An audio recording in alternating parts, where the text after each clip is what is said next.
the hairy flower wasps.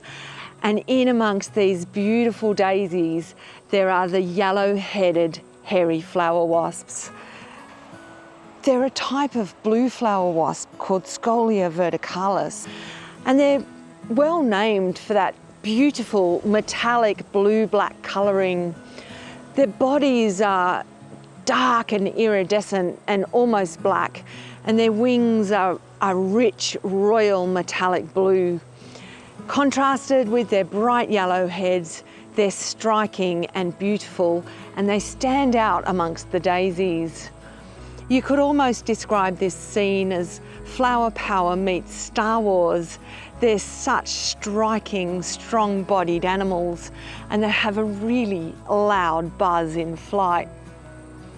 They're here because these daisies are rich in nectar, and these wasps feed solely on nectar as adults.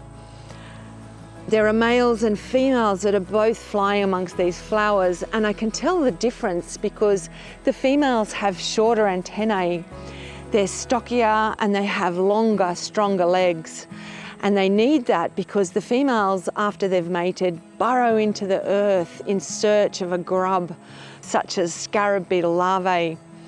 When they find one in the soil, they paralyse it and then lay their egg. When the young hatch, it slowly feeds on this living larder. They're called paratozoids because the only one in that relationship that's going to survive is the wasp, as opposed to a parasite which doesn't kill its host. These are fantastic insects to attract to your garden, and you can do that by growing nectar-rich plants.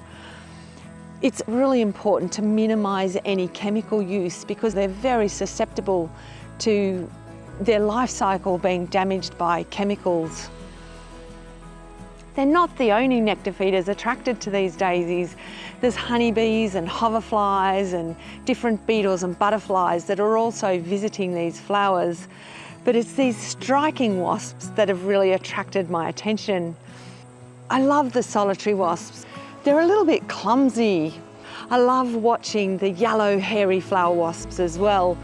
And the males of my garden have got a little spot that they roost, and I can go back every evening and find them sitting there.